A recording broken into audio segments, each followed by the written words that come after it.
ஒவ்வொரு பூத்துலையும் இப்போ என்னுடைய சொந்த பூத்தில் நான் சாட்சியாக பார்த்திருக்கிறேன். 50க்கும் மேற்பட்ட இளைஞர்கள் இருக்கிறார். திமுகவுக்கு 67 கிடையாது, கட்டமைப்பே கிடையாது, வேட்பாளர்களும் கிடையாது, இளைஞர்களுடைய ஆதரவு மட்டுமே இருந்துருச்சு. இன்னைக்கு அதை தாண்டி நமக்கு ஒவ்வொரு பூத்தில் நமக்கான வலுவான கட்டமைப்பை 20-30 ஆண்டுகளாக மக்கள் மன்றமாக இருந்தது நமக்கு இருக்கு. நண்பர்களே, மாவட்ட செயலாளர்கள் அனைவருக்கும் என்னுடைய வேண்டுகோள், இன்னும் 2 மாதத்தில் போன மீட்டிங்லேயே தலைவர் அவர்கள் குறிப்பிட்டார்கள் பூத்து கமிட்டி மாநாடு வைக்கணும்னு சொல்லிட்டு.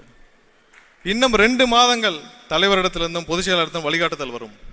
இன்னும் 2 மாதத்தில் அந்த வழிகாட்டுதல் 1% கூட காம்பன்சேட் பண்ணாம நம்ம உழைத்தால் கண்டிப்பாக இப்போ இருக்க அந்த சோ கால்டு பார்ட்டிகளோட மிகப்பெரிய கட்டமைப்பை நாம் கொண்டு வர முடியும். 1% கூட காம்ப்ரமைஸ் பண்ணாதீங்க. அவர்களை விட உண்மையாக உறுதியாக உழைக்கக்கூடிய தொண்டர்களும் இளைஞர்களும் பெண்களும் இருக்கிறாங்க. மற்ற கட்சியெல்லாம் காசு கொடுத்தா தான் பூத்து கமிட்டி, நம்ம கிட்ட அது இல்லாமலே இருக்கு.